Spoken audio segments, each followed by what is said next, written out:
Takaful को समझने से पहले इंश्योरेंस को समझना ज़रूरी है। इसको उलमा ने बिल इत्तिफ़ाक़ इंश्योरेंस को हराम करार दिया। एक वजह तो यह है कि इसमें सूद है। दूसरा, इसमें वाज़ेह सूरत जो है वो गरर या जुआ जिसको हम कहते हैं, गैम्बलिंग उसको हम कहते हैं। तकाफुल जो है वो इस्लामिक इंश्योरेंस की एक सूरत है। इंश्योरेंस कंपनी में होता यह है कि एक कस्टमर होता है, दूसरी कंपनी होती है, वो दोनों फरीक होते हैं। तकाफुल कंपनी में यह है कि जितने भी अफराद हैं वो आपस में एक दूसरे के मुआविन हैं, क्योंकि शरीयत का एक तसव्वुर है कि जब आप एक काम तिजारत की बुनियाद पे करते हैं तो वो हराम है, लेकिन अगर आप वही काम किसी से ताउन की बुनियाद पे करते हैं तो वो जायज़ हो जाता है। तकाफुल कंपनी का जो मामला है वो इवज़ पर मबनी है, एक्सचेंज पर मबनी है, तो ये तिजारत है, लेन देन, ये ताउन नहीं है। तकाफुल भी उसका वही हुक्म है जो आम इंश्योरेंस का हुक्म है। मोहम्मद अली हमीद साहब हैं, ये बज़रिया व्हाट्सएप सवाल करते हैं कि शेख मोहतरम तकाफुल के बारे में तफसीली रहनुमाई बयान फरमाएँ। तकाफुल और आम इंश्योरेंस में फ़र्क क्या है? क्या ये जायज़ है या नाजायज़? तकाफुल को समझने से पहले इंश्योरेंस को समझना ज़रूरी है।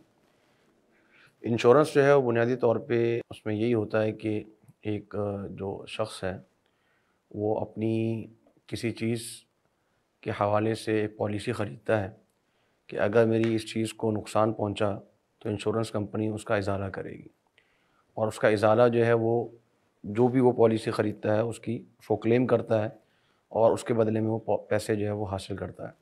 मिसाल के तौर पे अगर कार इंश्योरेंस कोई शख्स कराए तो वो उसकी पॉलिसी यही होगी कि 10 लाख रुपए की उसने पॉलिसी ख़रीदी है। अब वो उसके किस्तें भर रहा है कि अल्लाह ना करे अगर मेरी गाड़ी का नुकसान हो गया, एक्सीडेंट हो गया, चोरी हो गई, तो फिर इंश्योरेंस कंपनी जो है वो उसका क्लेम अदा करेगी 10 लाख रुपए। अब ये इंश्योरेंस लाइफ इंश्योरेंस भी होता है, जनरल इंश्योरेंस भी होता है, गुड्स इंश्योरेंस भी होता है, सब में बुनियादी बेसिक कॉन्सेप्ट यही होता है। इसको उलमा ने बिल इत्तिफ़ाक़ इंश्योरेंस को जो है वो हराम करार दिया है। उसकी दो वजूहात हैं। एक वजह तो ये है कि इसमें सूद है। उसके सूद इस तरीके से है कि इसमें पैसे के बदले पैसा है। मैं पैसे जमा करा रहा हूँ इंश्योरेंस कंपनी में, और जब मैं क्लेम करूँगा तो मुझे पैसे की अदायगी होगी, और पैसे जो मैं जमा करा रहा हूँ इंश्योरेंस कंपनी के पास, तो वो एक कर्ज़े की सूरत है जो उसके पास जमा हो रहे हैं, और ज़ाहिर बात है कि उसके बाद अगर वो मैं क्लेम करता हूँ तो फिर वो मुझे अदा करेंगे बाद में, और ये पैसे के बदले पैसे में जब कमी बेशी हो तो वो सूद हो जाता है। दूसरा, इसमें वाज़ेह सूरत जो है वो गरर या जुआ जिसको हम कहते हैं, गैम्बलिंग उसको हम कहते हैं, उसकी सूरत ये होती है कि गाड़ी की मैंने इंश्योरेंस कराई, मैंने अभी 3 किस्तें भरी उसकी, 25-25 हज़ार रुपये की 3 किस्तें मैंने भर दी, और अल्लाह कर ना हुआ कि गाड़ी का एक्सीडेंट हो गया, और मैंने जो 10 लाख रुपए की पॉलिसी ख़रीदी थी वो मुझे मिल गई। ठीक है, अब दिए मैंने 75,000 रुपये और 10 लाख रुपए मुझे मिल गया, मैं फ़ायदे में रहा, कंपनी नुकसान में रही। दूसरी सूरत ये होगी कि मैं किस्तें भरता गया और मेरी गाड़ी जो है वो महफूज रही अल्लाह के हुक्म से, और उसको कुछ नहीं हुआ, और वो पैसे जो है वो इंश्योरेंस कंपनी के पास चले गए, और मैं उससे जो है वो नहीं हासिल कर सका, महरूम रहा। तो इस सूरत में कंपनी फ़ायदे में रही, मैं नुकसान में रहा। और यही चीज़ जुआ होती है कि जुआ में जब 2 पार्टीज़ आपस में मिलती हैं और एक एग्रीमेंट करती हैं, कोई भी उनके दरमियान जो है वो मामला होता है, और उस वक़्त पता नहीं होता कि कौन नफ़ा में रहेगा, कौन नुकसान में रहेगा, दोनों पार्टीज़ उनमें इसमें इन्वॉल्व होती हैं। तो यही सूरत इंश्योरेंस की, और इस वजह से बिल इत्तिफ़ाक़ हराम है। अब आइए तकाफुल की तरफ। तकाफुल जो है वो इस्लामिक इंश्योरेंस की एक सूरत है, और तकाफुल का बुनियादी माना जो है वो एक दूसरे की कफ़ालत करना है, यानी एक दूसरे का ख़्याल करना है। और जो तकाफुल कंपनीज़ हैं उनका बेसिक कॉन्सेप्ट ये है कि इंश्योरेंस कंपनी में होता ये है कि एक कस्टमर होता है, दूसरी कंपनी होती है, वो दोनों फ़रीक होते हैं। तकाफुल कंपनी में ये है कि जितने भी अफराद हैं वो आपस में एक दूसरे के मुआविन हैं। वो मुआविन किस तरीके से होते हैं कि आप हैं, मैं हूँ, शेख अब्दुल्ला है, और 4-5 साथी हम मिलके हमने एक पूल बनाया, और उस पूल में हमने पैसे डाल दिए, और हमने ये तय किया कि अगर हम में से किसी की भी गाड़ी को नुकसान हुआ तो हम इस पूल में से उसका नुकसान भर देंगे, यानी हम एक दूसरे की कफ़ालत कर रहे हैं, एक दूसरे का ख्याल कर रहे हैं। इसी तरीके से इसी मॉड्यूल पे बनाया गया है। तो बुनियादी तौर पे वैसे तकाफुल के जब स्टार्ट हुआ तो उसके मुख्तलिफ मॉड्यूल थे, और उसके वकाला मॉड्यूल भी था, इजारा मॉड्यूल भी था। अभी जो चल रहा है बुनियादी तौर पे वो मुज़ारबा प्लस वकाला मॉडल चलता है अमूमन ख़ास कंपनीज़ के अंदर। पाक कतर तकाफुल है और दूसरी कंपनीज़ हैं।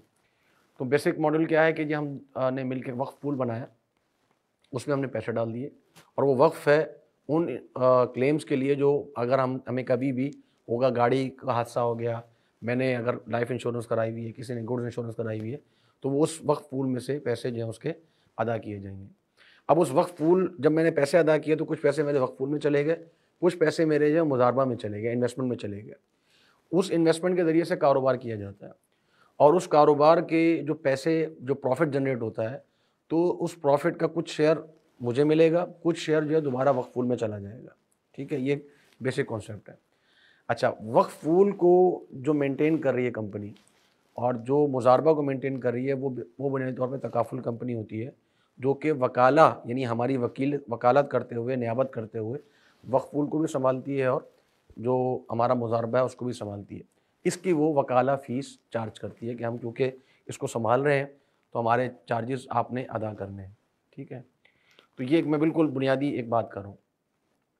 अब इसमें समझने की बात यह है कि ये भी एक्सेप्ट किया जाता है और समझा जाता है, माना जाता है इस चीज़ को कि मैंने जो पैसे जमा कराए हैं अपनी गाड़ी के इंश्योरेंस के लिए, तकाफुल के लिए, अब अगर मेरी गाड़ी को कुछ भी होगा, जो मैंने पॉलिसी में लिखा हुआ है, अगर उसको एक्सीडेंट हो गया तो मेरा क्लेम अदा किया जाएगा, चाहे मैंने भी आधे पैसे ही दिए हों या आधे से भी कम दिए हों। यानी बिल्कुल वही सिचुएशन है जो कि इंश्योरेंस में होती है। तो उसमें सूद भी है, उसमें जुआ भी है। लेकिन यहाँ पर सूद और जुए को जायज़ कह दिया जाता है। क्यों? क्योंकि शरीयत का एक तसव्वुर है कि जब आप एक काम तिजारत की बुनियाद पे करते हैं तो वो हराम होता है, लेकिन अगर आप वही काम किसी से ताउन की बुनियाद पे करते हैं तो वो जायज़ हो जाता है। जैसे मिसाल के तौर पे आपको मैं कहता हूँ कि जी आप मुझसे लाख रुपए लीजिए और मुझे आप 90,000 रुपये दीजिए, यानी आप मुझसे 90,000 रुपये मुझे दे के लाख रुपये आप मुझसे ले रहे हैं। ठीक है, ये सूद हो गया। सही है, यानी आपने मुझे 90,000 रुपये दिए और मुझसे आपने लाख रुपये वापस लिए, तो ये सूद हो गया। अच्छा, अगर मिसाल के तौर पे इसको हम इस तरीके से कर लें कि जी मैंने आपको लाख रुपए कर्जा दिया, कर्ज हसना के तौर पे, जब वापस करने आए तो आपने कहा कि जी फ़िलहाल मेरे पास 90,000 रुपये हैं, तो मैंने कहा कामरान भाई कोई मसला नहीं है, आप 90,000 दे दें, बाकी कोई मसला नहीं है, हम इस मामले को ख़त्म समझें। तब हुआ क्या कि मैंने आपको लाख रुपये दिए और आपसे 90,000 रुपये लिए, पैसों की कमी बेशी हुई जो कि सूद है, लेकिन चूँकि ताउन करते हुए मामला हमारे दरमियान तय पाया तो ताउन की वजह से ये चीज़ जायज़ हो गई। तो जो चीज़ सूद तिजारत में हराम थी, सूद की वजह से ताउन में वो चीज़ जायज़ होगी। वही कॉन्सेप्ट तकाफुल में है कि जी चूँकि आप लोगों ने हम लोगों ने मिल के वक्फ पूल में पैसे डाले थे, अब मेरी गाड़ी को हादसा हो गया, अब उस गाड़ी वक्फ पूल में से बतौर ताउन के आप मेरे पैसे वापस अदा कर रहे हैं।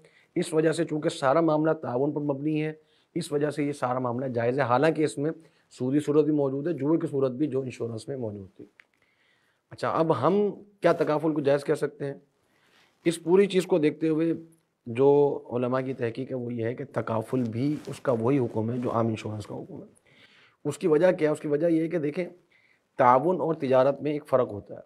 वो फ़र्क ये होता है कि तिजारत में तरफ़ैन से, दोनों फ़रीक़ैन की तरफ से इवज़ अदा किया जाता है। मैं आपको ये चीज़ दे रहा हूँ, उसके बदले में आप मुझे ये चीज़ देंगे। ठीक है, मैं आपको पैसे दे रहा हूँ, उसके बदले में आप मुझे लैपटॉप देंगे। ठीक है, ये तिजारत है। जब ताउन के अंदर भी इवज़ आ जाता है, ठीक है ना, एक्सचेंज होता है, जब एक चीज़ एक्सचेंज होती है तो वो तिजारत के हुक्म में आती है, ताउन के हुक्म में नहीं आती। फ़ुक़हा ने इसकी मिसाल दी है कि मिसाल के तौर पे मैं आपको हदिया दूँ कि कामरान भाई मैं आपको ये हदिया दे रहा हूँ, इसके बदले में आप मुझे लैपटॉप हदिया कर दें। अब ये क्या हो जाएगा? ये तिजारत हो जाएगी। ठीक है ना, तो हम चाहे इसको बज़ाहिर हदिये का नाम देते रहें, लेकिन होगी वो, उसमें तिजारत का ही हुक्म लगेगा। उसमें ये देखा जाएगा कि कमी बेशी तो नहीं हो रही एक ही जिन्स के तबादले में, तो वो सूद करार पाएगी। और ये उलमा ने बिल्कुल वाज़ेह तौर पे अपनी फ़ुक़हा में, अपनी किताबों में लिखा हुआ है। अब हमारा सवाल तकाफुल कंपनी से ये होता है कि जी वक्फ पूल में जो पैसे मैं डाल रहा हूँ, आप मेरा क्लेम वक्फ पूल के पैसों से क्यों अदा कर रहे हैं? क्योंकि मैं उसके अंदर पैसे डाल रहा हूँ। अगर मैं उसके अंदर पैसे डालना छोड़ दूँ, मैं किस्तें भरना ख़त्म कर दूँ, तो क्या आप मेरा क्लेम अदा करेंगे? आप नहीं अदा करेंगे। इसका मतलब ये है कि आप जो मेरा क्लेम अदा कर रहे हैं वो उन किस्तों के बदले में कर रहे हैं जो मैं अदा कर रहा हूँ। तो मेरा और तकाफुल कंपनी का जो मामला है वो इवज़ पर मबनी है, एक्सचेंज पर मबनी है। तो ये तिजारत है, लेन देन है, ये ताउन नहीं है। ताउन का तरीक़ेकार ये नहीं होता, कभी ऐसा नहीं होता कि फ़कीर को पैसे दिए जाएँ और कहा जाए मैं तुम्हें पैसे दे रहा हूँ और तुम मेरा काम कर दो, तो उसको कोई सदका नहीं कहेगा, इसको मजदूरी कहा जाएगा, उजरत कहा जाएगा, क्योंकि इसमें लेन देन है, इवज़ हो रहा है। तो तकाफुल कंपनी के साथ भी जो हमारा मामला होता है वो लेन देन पर, इवज़ पर मबनी होता है। इस वजह से ये ताउन नहीं है, ये तिजारत है। और जब ये तिजारत में कन्वर्ट हो गया, अब इसके अंदर कमी बेशी होगी तो सूद होगा, और इसके अंदर अगर कोई नफ़े में कोई नुकसान में रहा तो ये जुआ होगा। लिहाजा तकाफुल का भी वही हुक्म है जो इंश्योरेंस का हुक्म है। ये मैंने आपको बेसिक कॉन्सेप्ट बताया है। फिर इसके अंदर और भी कई सारी बातें आती हैं। तकाफुल को री-तकाफुल किया जाता है और इसमें फ़ीस के हवाले से भी, चार्जेस जो हैं उसके हवाले से भी काफ़ी मसाइल हैं। तो मुख्तसरन ये है कि तकाफुल का हमारी नज़र में इंश्योरेंस और तकाफुल में कोई फ़र्क नहीं है। सब्सक्राइब करें और बेल आइकन पर क्लिक करें ताकि आपको बर वक्त हमारी वीडियोस का नोटिफिकेशन मिल सके।